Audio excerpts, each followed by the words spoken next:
And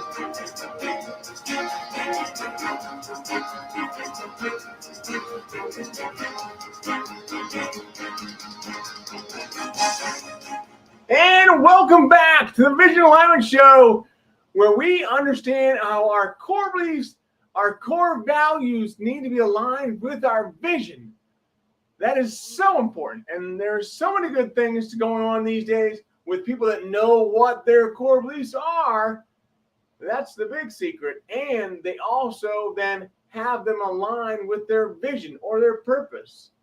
Well, somebody that's joining us today knows a lot about his mission, a lot about his core beliefs, a lot about his purpose. And that is none other than Mr. Eddie Turner. If you would join us, please. I'd appreciate it. Thank you. And there he is. Thank you so much for joining us, Eddie. Brian, thank you so much for having me. What a pleasure it is to be here with you today. This is awesome. I'm grateful and I'm in awe of you being with us. So, but hey, let me ask you one question. The first question: when is your first recollection of knowing your vision? I'd say it was in my early, I'd say right around 12 or 13 years old. And how do you know that? Because the initial pursuit of my first career was formed right around that time. Awesome. If you want to hear more, stay right there.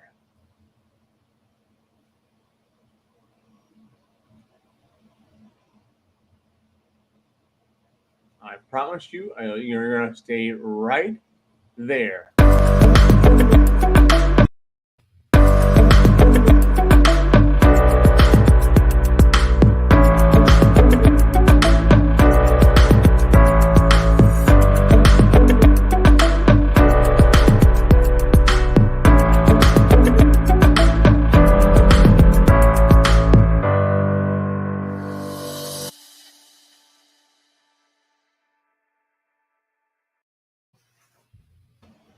Awesome. I want to hear more. I'm sure everybody on the line wants to hear more as well. And if you're online, please put in hashtag replay, hashtag live, whatever you're doing. Just let us know and where you're coming in from. So, Eddie, tell me more. Well, in terms of a career, there were two things. Right around that time in my life, I was making a decision about how I wanted to live as an adult. And part of that revolved, quite frankly, around my religious beliefs. And so ministry and helping others, helping the needy, helping the poor was probably the first thing that I was doing around that time, and where I had a vision for where I wanted to take me and how I wanted my life to look. But also at the same time, I was making the shift from perhaps being a person who spent a lot of time doing athletics and moving into more of a musical career. And so concurrently, I was pursuing my passion around music and my love of the saxophone. You're a sax player. Yes. Was it alto or bass? Initially, it was alto. Then I moved up to tenor and soprano. Okay. Cool. Well, that's awesome. I love the sax. Our youngest son played the saxophone, and yeah, I always loved listening to that. So that's cool. Do you still play? Not really. I still have it, but I never thought I'd get to a point that I did not play regularly. But no, I don't play as much as I used to. So what do you do now? I've been busy as a leadership development professional, and that takes up all my time. That and being the father of an infant now who I absolutely love and adore. What? You've got an infant? I do. I'm a pandemic parent, my wife and I. Awesome. That's cool. And so what did you have? A boy or girl? A little girl. How old is she? A year and a half. So she's kind of wrapped around your finger, isn't she? Yeah. I confess. That is awesome. Huh. I love it. That's very cool. Good for you. Well, how does that make you feel being a pandemic parent? It feels good. It's not something I planned for my wife and I. I'm an old man at this point. So it certainly was not something that was planned. It just kind of happened, and here we are. But boy, I'll tell you something. It brings a lot of things into perspective.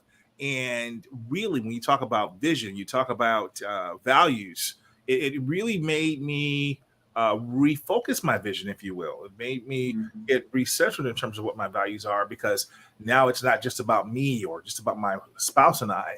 It's about what we are going to pass on to this incredible human who's a part of my life now. That's awesome. What's her name? April. April. Huh. Beautiful. That's a beautiful name. I'm sure she's a very beautiful little girl. She is. That's awesome. Well, good for you. Eddie, there's so many different things going on with you. I mean, how do you pick one thing and just really? You're a coach, a mentor, a teacher, a leader. I mean, there's so many. A speaker. What one thing feeds you the most? There isn't one thing. I think that's why I do so many things. I am a person in perpetual pursuit of excellence, and I think that just coming up at the time period I grew up in, and seeing some of the things that happened in my family situation, my dad always was a big promoter of not doing just one thing well, but to master multiple skills, have multiple talents, multiple interests. And I've paid a penalty, I think, in some ways, because in corporations, especially early on, they wanted me to do just one thing, and I wouldn't settle down, just do one thing. So it was a penalty. But I think later on in my career, the wisdom of my dad's words and what he taught me and what I've always pursued paid off, because as a consultant, I'm able to bring a lot more depth to my clients because I have done so many things. I have worked with so many organizations. And as an entrepreneur, especially in the early days when you don't have a whole lot of budget, to be able to do so much on my own was very, very helpful. Right. Yeah, that's good. A couple of people online here I want to say hi to. Hey, my good friend Ted Leo, he's awesome. It's always good to see him on. And then our friend Amron Singh from Powell, Ohio. That's awesome. Hello. Good to see you, gentlemen. So we talk about having many things. How do you fight off the inkling to really dive deep in one? And I'm amazed at what you've done and how you've done it. So, how do you do it? Well, there's two things I'd say. Number one, I decided that I wanted to, when I pursued leadership development as my profession, leaving IT, that I was going to build my career on three different legs. And so when I built my career on those three legs, I followed the principle that I followed in IT, which was get certified. One of my good friends would always say, to be qualified, you must be certified. And so when I decided I wanted to be a speaker, a coach, and a facilitator, those three really feed each other in a unique way. So I pursued the certification, the credentials, so that I had that third-party independent verification by the standards set in the industry that proved that I say I'm as good as I say I am. And so it just was a matter of pursuing that, getting those credentials, and then, of course, being a practitioner. Yeah, that's good. So with speaking, I know it's certified speaking professional training. There's something similar to that, right? Indeed. So in our industry, where you and I met in the National Speakers Association, the highest earned credential is the Certified Speaking Professional, or CSP credential. Less than 17% of speakers around the world have that credential. And the training industry, there's a couple. My initial training certification was a Microsoft certified trainer. That was a tough one to earn. So I'm still pretty proud of that one. And technically, I'm still a Microsoft certified trainer. It's just that the product that I'm certified on is retired, but my certification technically isn't retired. Before that, I was a certified technical trainer, which meant I could train in any of the technical field on operating systems or hardware, and it wasn't specific to a vendor like Microsoft. You have ATD, it has certifications and training, and the International Institute for Facilitation, they offer the highest credential, and in that space of certification. And then, of course, the International Coaching Federation has the credential for coaching. So there's 3 levels of credentials there. Well, what do you think the biggest factor is in your success? Well, I think number one, it starts with how you determine what success is. I've always set my own barometer for success. Yeah. Now, getting a credential is one barometer, right? Obviously, third-party verification. What customers say is another barometer. But I think it starts with self. I have my own metric, and when I feel I've met a metric, met my target, that's where I'm happy. Now, the other areas matter, but it starts with myself. Okay. Well, so that leads me to my next question. What are some obstacles or challenges you're still working on? I am as I said earlier, perpetual pursuit. So right now, one of the things that just happened is I take stock of where I am every year, and I make an investment of myself. I set aside a budget of my salary to invest in some type of a new educational experience. And so the pursuit I'm going to be on for the next 2 years is to get a master's degree. And I have been accepted to the Teachers College at Columbia University. So I'll be studying adult learning and leadership. And it's something that I've studied. Obviously, my undergrad is in leadership at Northwestern. I've gone to Harvard. I have the executive education public leadership credential from the Kennedy School. And each time, obviously, there's a different flavor. And so now I want to take that to another level and have an actual academic degree behind that. But then also how adults learn. I've actually taught that throughout my probably last 8 years of my career in instructional design, and exactly how adults learn different than children. But again, I want the academic rigor behind that. So I know it, I've taught it, but I want that third-party independent verification that's stamped by someone like a Columbia University that says I know that. And then that sets me up for some of the goals I have in my 5-year, 10-year window. Okay, great point. So what's the next level that 5 or 10 years look like for you?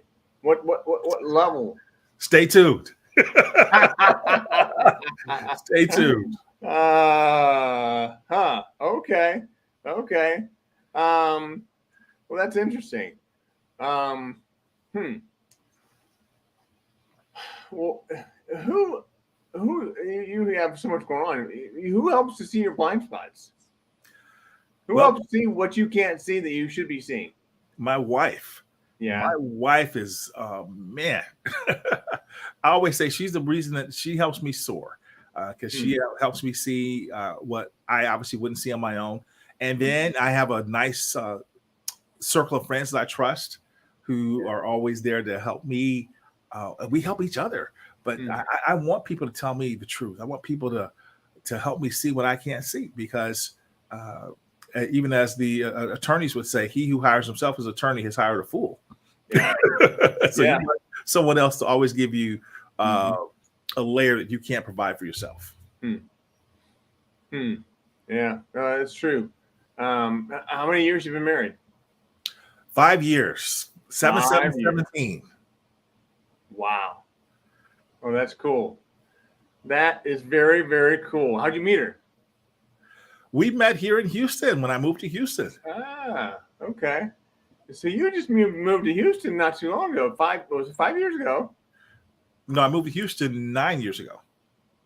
Oh, but you were somewhere else. You were Atlanta or somewhere? Chicago. I'm from Chicago. Chicago. Wow. Where in Chicago? I lived in Northwest Indiana by day, worked in Chicago during the day. So my waking hours were spent in Chicago in the Loop, and I went to Northwestern University, so Evanston, that area. So when people say, "Are you from Chicago?" I'll answer yes, because I spent 20 years in the Loop. Yeah. Illinois suburbs, yes, because I spent 6 years, because I did a year of grad school, and in Evanston. but Northwest Indiana, so that whole Gary, East Chicago, Hammond area, Maryville, St. John, those areas in that neighborhood were places that I lived. Yeah. I lived in Chicagoland for a few years. So I was in the Bloomingdale, Bolingbrook, and those areas for a while. Yeah, Chicago suburbs. Yeah, that's what we call it, Chicagoland. Chicagoland. You can't say Chicago. You can't say that. I say it all encompassing. Well, I want to ask you some other questions in regards to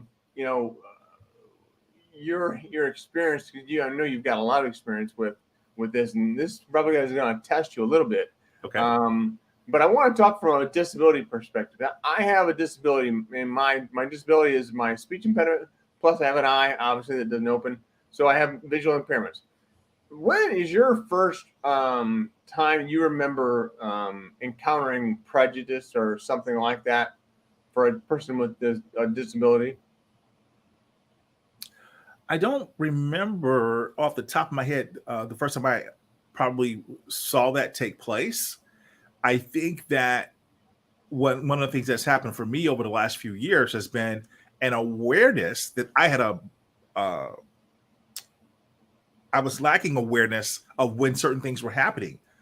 So my sensitivity to those with disabilities and those who are not able-bodied has been increased. And it started for me with meeting Rosemary Rossetti there in your chapter, right? Who is wheelchair bound. Yeah. And when I needed a ride to the airport, I mentioned this in my keynote that I gave the other day on behalf of Linkage, my company, that she offered to take me to the airport. I was a little taken back, but Rosemary helped me to appreciate that, hey, you've got a bias you need to get over. Now, she didn't tell me that because she didn't know, but I learned so much by watching her and driving me to the airport, even though she's wheelchair bound. And then later on, Haben Girma, the deafblind woman that conquered Harvard Law School. Oh. She came on my show, and she helped me to appreciate that, Eddie Turner, I can't access your show. And I didn't know. She told me that I didn't have a transcript. And having a transcript was the only way that she and other people with that disability can access the world. And she said, when you ignore people with disabilities, you are ignoring the biggest minority group in the world, more than 1 billion people.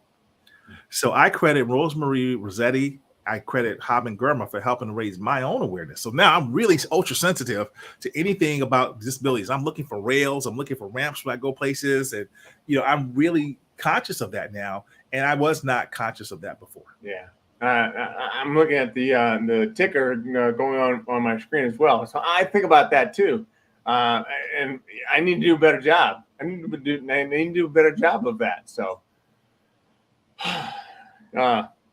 Yeah, that's very true. So, how did all that kind of obviously it manifested the way it did? But what did you do after you found it out? I made the adjustments. So, for example, with Haben, she was episode 14 of my show. I made a transcript so she would be able to access the show. She would never know how it came out otherwise, right?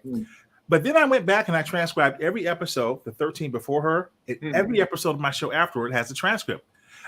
I didn't plan on that in terms of my budget. That added to my cost of the production of the show. Yeah. But I did it because it was the human thing. It turned out to be the profitable thing, because what took place is my show results skyrocketed because the search engine optimization changed because there was more text for the show. So that was one change I made, just adding a transcript. Other changes I've made is where I can, when I do a post to LinkedIn, I try to take the time to do that alternative text.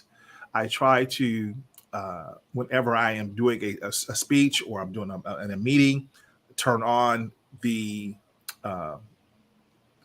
closed captions. Yes. So just those little things that don't take a whole lot of extra time, but just take a little awareness. I try to go ahead and make sure I'm doing those items. And then certainly, I've always been someone who helped anybody if I saw they have a disability. If I'm in the store, someone's wheelchair bound, and I see that they are kind of looking at the top shelf, I'll go ahead and obviously help them and bring those items down, help them to the car, whatever it may be. but really trying to look at ways that practically daily I'm building that in to whatever I'm doing, especially if I'm producing something and it's not an afterthought. Oh, what do we do about those that have a disability? Yeah, so you're pushing me here, so I need to do the same thing. So yeah, thanks for that. So I mean, I know that what you're doing now, you're working for someone else, right? In this, the company is called Linkage Inc, right? Yes, Linkage Incorporated. Yes, we're can you based tell in me? Yeah, can you tell me more about them? Linkage is a leadership development firm that specializes in advancing women leaders, advancing purposeful leaders, and inclusive leadership. The biggest thing that we're known for is our Women in Leaders Symposium, which is happening this year, the first week in November. And last year we had almost 3,000 attendees in person and virtual online. So we have a hybrid audience where we try to make it accessible to everybody. Yes. 3,000. Wow. That's incredible. Huh. And so, what are you doing with your current your Eddie Turner LLC? Do you still do that? Well, that's still something that I have that has my work that I do for universities or whatever, my coaching, what have you. But my primary vocation right now is at Linkage Incorporated. Okay, so there's Eddie Turner LLC, right? Yes. Okay. Obviously, I don't want to get you in trouble here, so just want to make sure I have it right. So good, that's good. There's so many other things that I want to ask you. This has led so many different questions in my mind. I know you have relationships with a lot of I call them very influential people. People like the lawyer you mentioned from Boston, Harvard, Tasha Eurich. The relationship you have there. She's a formidable researcher, and when it comes to blind spots and cognitive bias and all that. So much more can be said about that. There's probably other people that I'm not even aware of. Who else is there that I should know about? That we should know about? Well, I think that anyone who's a thought leader is someone that we all are always looking to learn from. I have the great fortune of being one of Marshall Goldsmith's 100 coaches. And all of us, all those names you just mentioned, we all look at Marshall and we learn from him and his example. So I'd start with 100coaches.com. And at 100coaches.com, you'll see Marshall's information. You'll see Alan Mulally. You'll see Tasha Eurich. You'll see so many other incredible thought leaders, coaches, CEOs from around the world. And we all are doing our best to contribute to the body of knowledge on leadership and other topics to help people continue to clarify their vision and their values. Okay. So is it this? Make sure I get the right one. That's the wrong one. 100coaches.com. 100coaches.com. It's all together. 101.com. 100coaches.com. Yes. Oh, 100 coaches. Oh, sorry. So let me get this right, because if there's anyone listening that is interested in this, I want to make sure that we have it spelled correctly for them. And I have that here. So that's it. That's okay. it. Okay. Awesome. Well, thank you so much. I truly appreciate you being on. This has been phenomenal. Well, would you mind hanging out in the green room for a little bit? Absolutely, Brian. Thank you for having me. Cool. All right. Thanks again, Eddie. Take care. If there's ever anything that one of our listeners wants to get in contact with you, or what's the best way of reaching you? So on my signature here, you'll see linkageinc.com. It's where you can find out about me right now, all the work that I'm doing in terms of keynotes, delivering coaching and assessments, as well as more about our conference that we have coming up. The site that you showed earlier is my historical site that has my body of work over the years, and you can certainly learn about me there. Follow me on social media. I'm available on all the major social media channels. Awesome. Thank you so much, Eddie. All right. Thank you, Brian. Take care. Bye. Bye-bye now. What a great show. Again, Eddie Turner is phenomenal. He's just one of those guys. He exudes so much personality. He's such a giver. He wants to be able to help. I know there's a lot of different questions I should have asked him. I should have asked you all for your input. I'll do that next time. Maybe we'll have Eddie come back on. So that'll be great. More stuff coming up in the coming months. I want to tell you a little bit about that. We have Influence, which is the National Speakers Association Conference. That's coming up July 9th through the 11th. Looking forward to being there for that. Not sure that we're going to be able to have a live stream that time, but there's also another event that I'm going to be going to, and that's called Tribal. Tribal is an event put on by Randy Gage, and Randy is another NSA guy who understands what it is to have his core beliefs and his core values align with his vision. So looking forward to doing that. Looking forward to continuing to invest. Hopefully you're going to see a lot more good stuff come out of us. If there's ever anything else that I can do for you, please let me know. And as always, keep one eye on the road.